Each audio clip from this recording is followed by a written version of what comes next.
Hi, I'm Christine. Welcome back to my channel. In today's video, I'm here to talk about one of my favorite things, which is historical romances. So let's get into it. All right, so I think you know around here that I love historical romances. One of my favorite subgenres of romance to read, probably my favorite romances to read are historical romances. I love them so much. And so in today's video, I wanted to talk about 20 recent ones that I have read. So these are newer historical romance releases. We have some old school ones, new favorites, rereads, all the things. Let's get into it. As always, if you ever want to see more of my thoughts or full reviews on any of the books that I read, I do review every book that I read. And in the description of my video is where that is linked, my Goodreads, as well as all the books I'm going to talk about in today's video. All of their titles, their authors, they're all linked below. So if you miss any, you can go back and check them out there. All right, so let's get into it. These are going to be in like no particular order. Some of them I have physical copies of, so I'll be grabbing them from my stack over here. And some of them I will throw the covers up here to talk about. So let's get into it. First up is As You Desire by Connie Brockway. So first of all, I am obsessed with this kind of like copper orange cover, and it is so pretty. So let's focus here. And then we also have this gorgeous step back moment. This one I loved. It's one of my newer favorite historical romances that I read. So this was for Historical Hellions, which is a historical romance book club that I co-host. So this was our January pick, and I love this one to pieces. One of my new favorites. This was the first time I had read Connie Brockway. So this one is a friends to lovers setup. It also takes place in Victorian Egypt, and I really enjoyed this one. So in this one, the hero and the heroine kind of friend-zoned one another years ago, and so both of them have feelings for one another. So we have a little bit of mutual pining. So in this one, the heroine now lives in Egypt with her grandfather, but growing up, she was kind of a child prodigy, and basically her parents would kind of take her all over Europe and just kind of have her perform like her amazingness, I guess you could say, where basically she would learn languages very easily, and so she spoke so many and could read so many, and so they kind of just have her like perform and put on these kind of exhibits with her. And so she is now living in Egypt with her grandfather. Her parents have passed away, and basically she's always dreamed of having this like very idyllic, to her, like childhood dream of living in England, the countryside, running through the moors, all of these things. Her visions of like a perfect life is something that she's never had, and so she kind of wants to move back to England and do that. And then the hero kind of grew up in the opposite way. He had a lot of attention when he was a child as well, but kind of for other reasons. So in the hero has dyslexia, which of course is not known what that is at the time, or it's not diagnosed as that. And so he had a really hard time learning when he was growing up and was treated horribly by his family, by teachers, all of the things. So he has horrible memories and a lived experience of living in England. So he's like, I will absolutely never return there. And so that's kind of his feelings, where they kind of get complicated with the heroine, because he's like, I know she wants to move back there and I don't want to, so I can't be with her because our goals do not align. And so he kind of like keeps her at a bay for those reasons, where she kind of made a move on him years ago, wants to know him more. And so they're kind of just friend zoned each other. They work together because they're both in Egypt, kind of doing around the same things.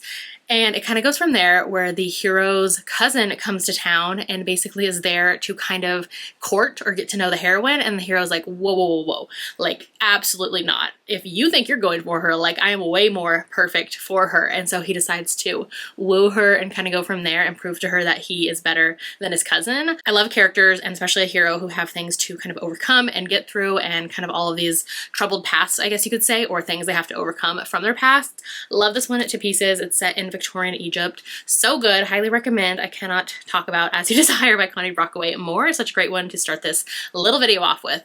All right, next I have been rereading the Hathaways series by Lisa Kleypas. So I'm going to talk about the 4 books I have reread for the series so far. So I'm currently co-hosting a Hathaways read-along with a bunch of other booktube friends who love historical romances, and we have been reading a book a month and then having a live show to chat about them. And so it's been a fun way for me to reread the series, because I haven't read them again since the first time I read the series like 4 or 5 years ago. So it's been fun coming back to these favorites and just talking and gushing about the Hathaways family. And so let's get into these. So basically in the series, we're following the Hathaways family, and it is a family of 5 siblings, where they have 1 brother, 4 sisters, and in here, basically their family was kind of like middle class. They were just kind of living, doing their own thing. I think their father was possibly like a teacher or something like that, and so they had a very like normal middle-class life.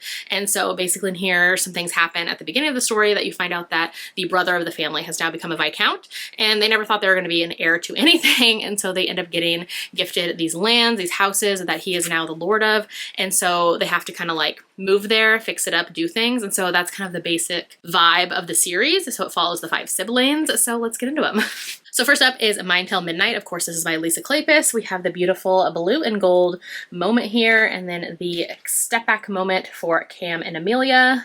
This is a favorite. It was a 5-star read for me originally, a 5-star upon reread. Such a great start to the series. And here we're following Amelia, which she is the oldest sister of the family, and she is very much the caretaker of the family, very much the matriarch, where her brother, Leo, he is kind of going through some things that you see kind of start to unfold in this book. And so basically in here, Amelia has to look after the family, look after her brother, kind of get him pulled out of some situations. And so the beginning of the story starts with her looking for him. And along the way, she ends up running into Cam, who works at a gaming hell. And so he is kind of like very intrigued by Amelia right away. And like, what do you mean you're searching these like dangerous parts of town for your brother? Like, let me follow you, see what you're up to. And so it kind of goes from there. They're from very different backgrounds. And I love how immediately Cam just wants to be a part of this family, take care of them. This whole series has very much like found family vibes, which I love. And so I just love the romance so much. It's so good. Cam and Amelia, Mine Till Midnight, highly recommend. Next up in the Hathaway series is Seduce Me at Sunrise. So this is again Lisa Kleypas, the red and gold.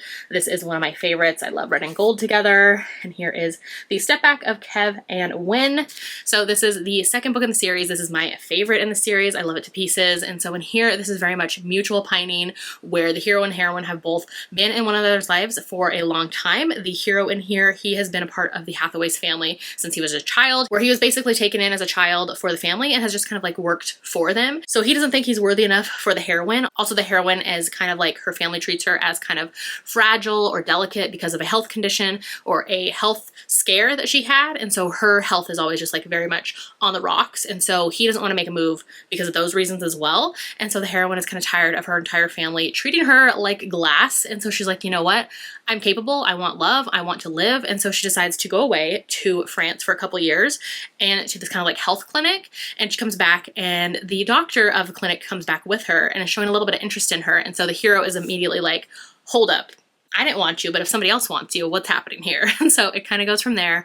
Childhood friends to lovers, like mutual pining. So good. The angst, the pine, so good in this book. Highly recommend. Then the next one is Tempt Me at Twilight. So this one we have kind of like a creamy color and the purple. And then we have a step back moment as well. So this is Poppy Hathaway and Harry's romance. So basically this kind of reads like a contemporary romance, but it is historical. And so the hero in here is kind of giving like billionaire vibes. He is a hotel empire kind of owner. And so the heroine is Poppy Hathaway, and she ends up staying at his hotel for reasons that the family's there, and they kind of run into one another, and he's immediately like, I want you, I need you, I'm gonna have you in my life. And so he's very much a man determined to get her, and it goes from there. This one was originally 3 stars for me. It was a 3-star for me upon reread. This hero just doesn't really work for me very well. I love the kind of family and other things happening in this book, but the hero himself and the relationship I'm just not a fan of. So 3 stars for me, but it is a part of the series. So that's Tempt Me at Twilight. All right, and then fourth book is Married by a Morning. So here is this gorgeous one with the white roses and kind of that coppery gold look. So here is the step back. So this is finally Leo Hathaway's story, which is the only brother of the Hathaways family. And so this is his romance, and his romance is with a heroine who is kind of a governess or chaperone to his 2 younger sisters. And so they've kind of been around one another, and their story builds up throughout the series. And so I feel like this series is definitely best read in order, especially for the hero, because you get to see the kind of not really redemption arc, but it's a little bit of his character redemption, I guess, him redeeming himself, and so overcoming some things, and it goes from there. And the heroine as well, some things you learned about her in the previous book, and so it kind of leads into this book. This is book 4. This book I actually originally gave 5 stars to, but I just reread it actually last night, and it's kind of more of just like a solid 4-star for me. So my rating did go down for this one, which happens sometimes upon reread. This series is a series that was like one of my probably second series that I read from Lisa Kleypas years ago, and so at the time it was amazing, but now, like with how many other hundreds of historical romances I've read, all of Lisa Kleypas's rest of her backlist I've read, like I just have other favorites now that this one isn't like top tier for me. So 4 stars. I enjoy it. It's just not like a favorite for me, if that makes sense. Which I didn't even say what this one is about. So basically in here, like I said, Leo is the brother of the family, and he learns about some legal papers that the family finds where it says that within 5 years he has to marry and produce an heir. And it's like year 4 into him becoming the Viscount. And so it kind of goes from there with him kind of having to have this kind of like marriage of convenience type of situation. And the heroine's there, and they have kind of bantered, but now they're kind of starting to have feelings for one another. It goes from there. That's their story. So the first half, I will say, is really solid. The last half is just kind of like, okay, but like what else? So that's how I feel about that one. Next, I have The Runaway Heiress by Harper St. George. So this is a prequel novella that exists at the beginning of her Gilded West series.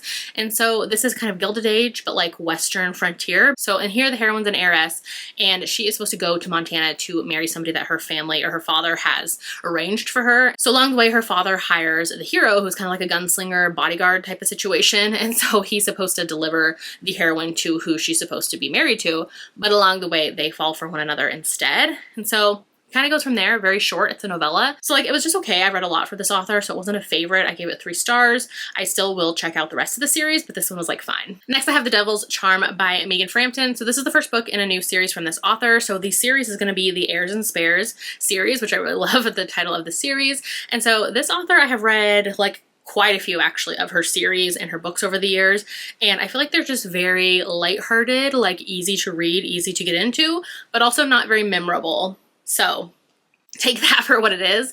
Basically, this one I gave 3 stars to, maybe like 3.5, but like it was just fine. Like I said, if you want kind of a fun, lighthearted kind of historical romance romp, I feel like that's what this author gives. This one is basically an opposites attract romance where the hero is kind of this devilish, rakish lord. I think he's like a second son. And then the heroine is kind of more of a rule follower. She's like a proper lady, and they're both from rival families and they have to work together. And so it kind of goes from there. And with this one, I felt like it was just a little bit too long. Like I got what I needed out of it sooner and I was ready for it to be over, but since it dragged on, like my rating went down, if that makes sense. So it was 3 stars for me. Like it was fun, it was fine, but like not one I'll remember or think about in a couple months or a year from now. So love the cover though. I love like characters smiling on covers, so I think this one's really cute. Love the colors and the vibes, and like it was an easy audiobook listen. So if you want fun, lighthearted, maybe check this one out. Next is My Inconvenient Duke by Loretta Chase. So this is a new historical romance release from this author. It just came out this year. This is book 3 in her Difficult Duke series, and this book was said that you could read it as a standalone as a part of the series, but I feel like that's kind of not the case, and also like maybe it's just not great. Like I didn't love this one. I think I gave it 2 stars. Basically in here it is kind of a brother's best friend setup where the heroine decides that she needs a husband because her brother is being reckless and kind of risking the dukedom, and so she's like, if I don't have him to look after me, like I better just make some moves here and find my own husband. And so the hero is there because he is kind of in the same friend group as her brother. And so this book, I feel like it kind of referenced a lot that was probably happening in other books in the series, but I also think it's before the rest of the series, possibly. So like, I don't know, but it's book 3, and like, I just felt like it was kind of odd. Like I didn't love it. Didn't love the plot, didn't like the characters, so like it was fine. The cover though, stunning. Love the cover so much. And so I feel like this author though just doesn't really work for me. The only book from her I've absolutely loved is Lord of Scoundrels, top tier historical romance. All the rest of her books I've tried, they're just fine. So like, I don't know, this one, it was just not it. Like I was super bored, and like, I don't know if you would enjoy it more if you've read the rest of the series, but then I saw other people's reviews after who have read the series, and they were also confused with kind of the timing or the reason for this book. And so I don't know, it just wasn't great for me. 2 stars. Next is How to Love a Dangerous Rogue by Scarlett Scott. So this is the first book in her Royals and Renegades series. I have read so many of this author's books, a ton of her series. She writes so many books. I think she has like a new historical romance release every single month, if not more than one. And so she's an indie historical romance author, so majority of hers are on Kindle Unlimited. She even has some audios on Hoopla as well, so definitely check out there. I love a ton of her books, so this one was just like not a favorite for me. This one I gave 3 stars to. Like it was just fine, but I've read so many other better from her, so this one didn't live up to the hype for me. I also am somebody who doesn't love like a royal setup, and so this one is that, so maybe that played a part as well. Basically in here, the heroine is a lady-in-waiting to a princess, and the hero is a king from I think like a rival kingdom probably, and he's due to marry the princess, and so he ends up meeting her lady-in-waiting, aka the heroine, and it kind of goes from there. So it has like forbidden vibes, but like it just didn't work for me. Like it was just fine. It was 3 stars. So I do love Scarlett Scott, but I feel like with how many books she's written, so many, that it's hard for every single one to work for every single person. So this one is just the case of didn't love this one, love so many others from her though. Next, I tried out Never Gamble Your Heart by Lindsay Lovis. So this was the first book I have read from this author. It is book 2 though in her Secret Society of Governess Spies series. And so this one, I loved the green cover, and I thought this one was just okay. So I have been wanting to try more like new to me authors, to find more new to me historical romance authors I love, but sadly this one just wasn't it for me. This one I gave 3 stars. This one had like a lot of things going on. We have a self-made man, we have kind of this governess spy setup where basically the heroine is working for this network. It's called like the Dove, or the person's called the Dove that they all work for, where basically that woman has hired a ton of women to pose as governesses, but get into these like elite noble families and like find out the secrets of the town and the society and report back to her. So I will say that spies is another like trope or storyline that doesn't always work for me in historical romances. So royals and spies, like those are not really my favorite to read. And I didn't know that going in. So I decided to check it out anyways. I will say the first half I really enjoyed, but it was the second half where again, I was just kind of over it and it just dragged, that I didn't love as much, and I wanted more of the couple and maybe the romance instead of like all the side plot I was getting. So the first half was a lot of fun. I laughed out loud. Basically in here, the heroine becomes a governess for the hero, for his niece that he's taking care of and looking after. And so I liked in here how the heroine's really good at math. And so she ends up even like accidentally teaching his teenage niece how to count cards. And the hero, I think he's like a gambling hell owner, I think is the case. Yes, he was like a self-made man where he was a fishmonger turned like successful gaming hell owner. And so she accidentally teaches his niece how to count cards. The hero finds out and he's like, where did you learn this? And he goes to the heroine and is like, are you counting cards? Like, what are you doing? And so that part was fun, but I feel like after that it just kind of started to drag for me. So it was okay. All right, so then I tried out The Autumn Bride by Anne Gracie. A lot of people had recommended this author to me for quite a while, and so they had said to check out this Chance Sisters series. So this is book 1 in the series. The whole series is on Hoopla for me through the audios, so I decided to check this one out, and this one I was just kind of a little bored with. I gave it 3 stars. I didn't really think this author was going to be for me, but then people recommended another book, which I'll talk about in a bit, from this author, so I did retry her. But this one like was just fine. Basically, this is a setup where the hero has been away for quite a few years, and he decides to, or he does come back home and decides to check in on his aunt whose health is not doing well. And when he gets there, he finds these women, the heroine and her sisters, kind of posing as his aunt's nieces. And he's like, what's happening here? Like, are you taking advantage of my aunt? Like, what's going on? And so it kind of goes from there. Like I said, I was a little just bored with the setup, with the characters. There's like some humor in here, which like rom-com type of vibes in books don't really work for me. So it was like just kind of boring to me. So I didn't love it. Next is Lilacs on Lace by Linda Ladd. I absolutely loved this one. So first off, the gorgeous metallic cover, and then we have this beautiful step back moment as well. This double page step back of the Scottish Highlands is absolutely stunning. One of my favorites. I loved this book. I gave it 5 stars. This was a current read for the Historical Hellions book club that I'm a co-host for, and so this was our March pick. I love this one to pieces. This is a Scottish Highlands setup between rival clans where basically the heroine was orphaned and raised in an abbey, and so she has kind of been lied to her whole life but doesn't know it. And so the hero one day comes to take her away from the abbey and is kind of posing as somebody else, and so she has always wanted to leave the abbey anyway. She hasn't had a great experience living there. She just wants to be free and ride horses and just be out in nature. So he ends up kind of taking her, and along the way tells her all of these things about her family history and herself and just all of these things that she never knew growing up, like she was lied to. And so she has to kind of come to terms with that, as well as, you know, falls for him eventually. And so it's just so romantic, sweepingly romantic. Loved it so much. The setting is gorgeous. And then of course in here we do get some like action adventure kidnapping, some things happening, the queen's involved, like stuff later in the book happens. And so family secrets, all of that type of stuff. So I really love this one. It's so good. Unfortunately, you can only read it on physical paperback because there's no ebook, there's no audio. So find a copy and read it because I loved it. 5 stars, one of my new favorites.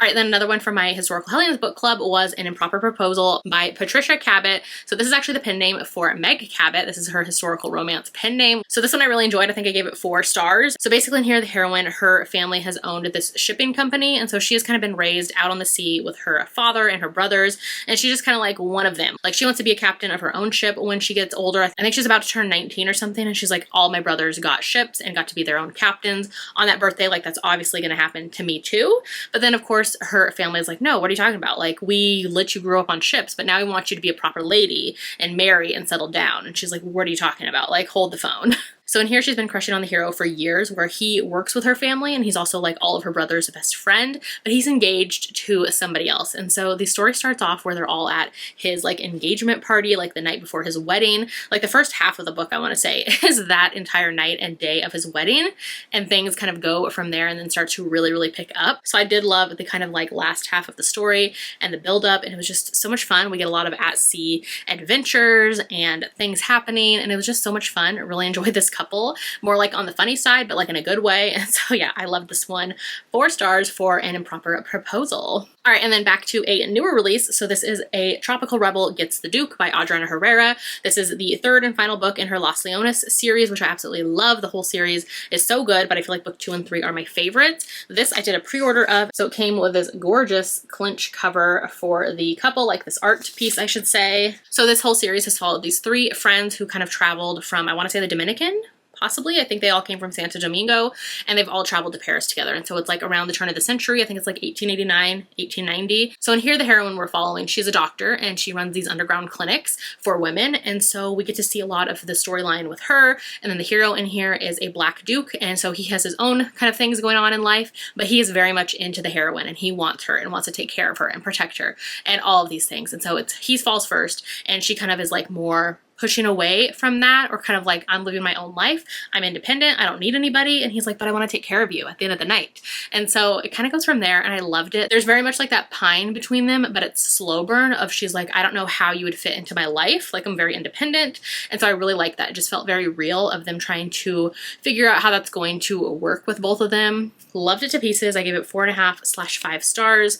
Highly recommend. It's so good. Definitely check content warnings because there are some like heavier things that she deals with at her job. So just know that going in. Loved it so much. So good. All right, then another recent release is Duke of Pride by Mariah Stone. So this is I think the first book I've actually read from this author, and this is the third book in her 7 Dukes of Sin series, I think it's called. Dukes of Sin, possibly. Basically, this whole series is a spin on the 7 deadly sins. So like in this one, the hero is the Duke of Pride, but it's spelled P-R-Y-D-E, and one of the other heroes is like the Duke of Wrath, but it's R-A-T-H. One of the heroes is like Duke of Lust, but it's L-U-H-S-T. So it's just a spin on all of the 7 deadly sins.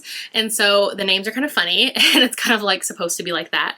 And so this one I thought was okay, not like a favorite for me. So this is kind of a marriage of convenience type of setup where the heroine shows up at the hero's house one day, and she is like the daughter of a vicar. So there is that like class difference setup, which I do like. And she shows up and she's like, hey, I have this baby. It's not mine. I'm taking care of, like, I'm the guardian of the baby, but the baby is like the heir to your dukedom and like related to you probably. And so he's like, what? Like, I don't have any children. And so it kind of goes from there.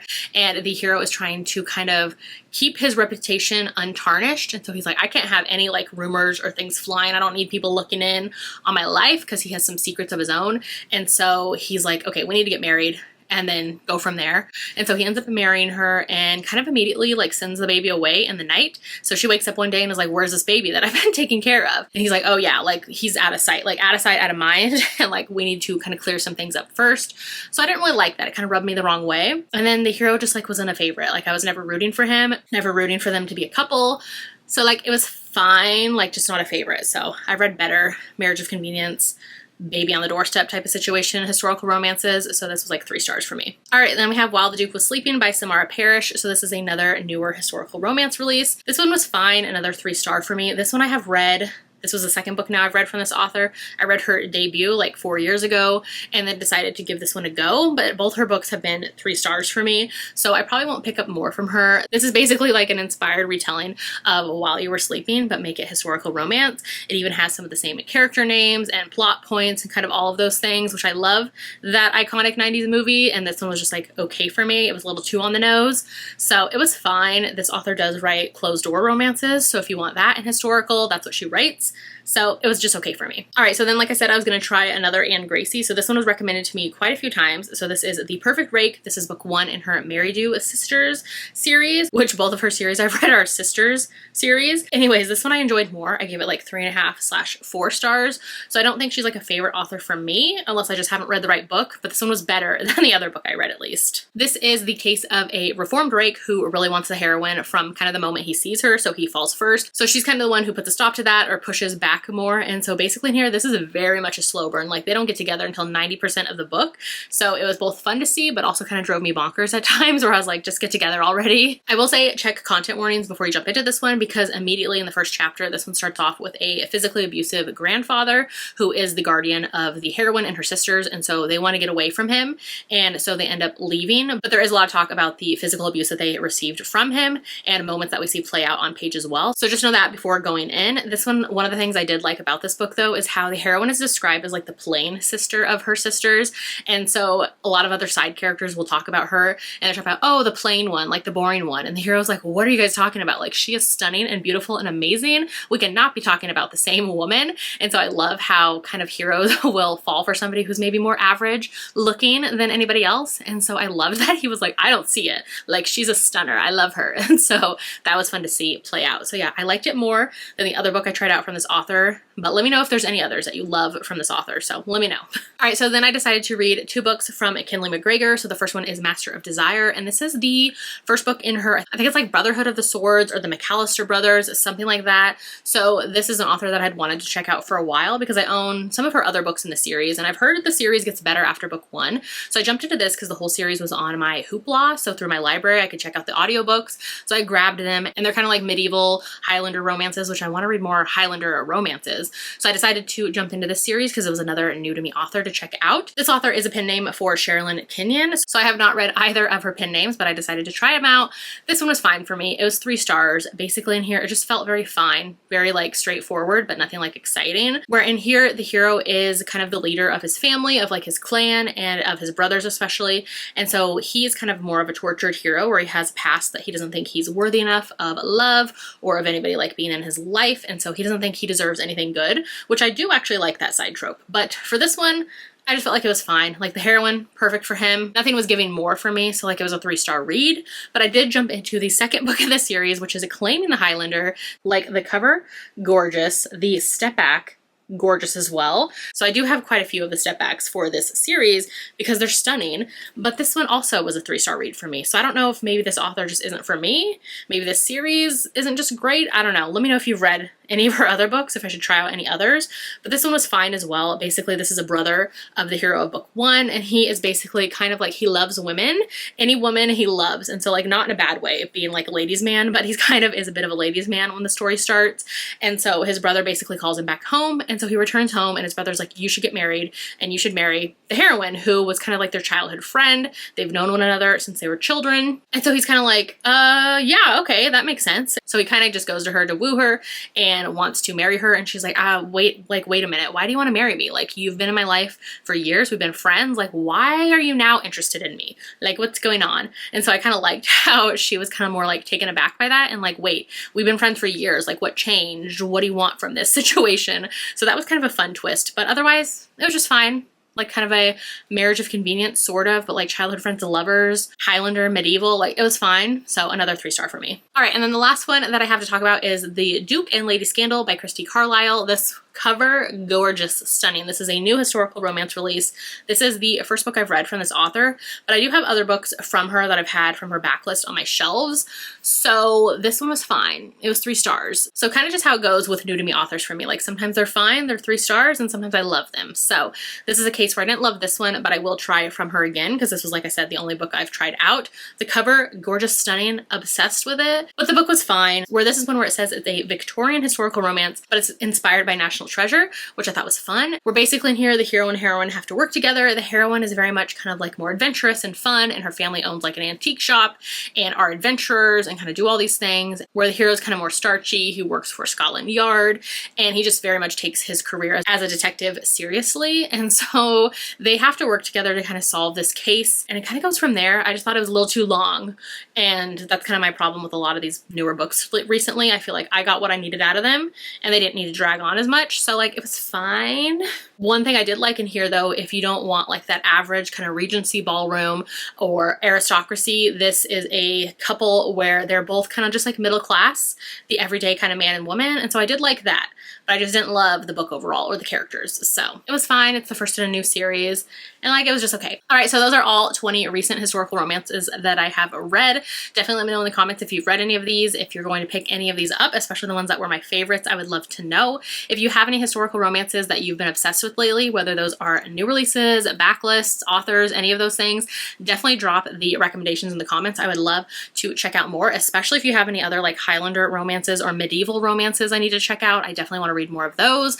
So definitely let me know all of those. If you'd rather leave me an emoji today in the comments, leave me a rose. I feel like a lot of these covers have roses on them, so leave me a rose emoji. Like I said, I've linked all the books below that I talked about in today's video. I'm also going to link below a historical romance playlist where if you want more historical romance content from me, I have a ton of backlist of historical romance videos for you to check out, so definitely do that. And I believe that's all I have. So if you haven't done so yet, make sure to like and subscribe so you don't miss out on any of my future videos, and I will see you in my next one. Bye!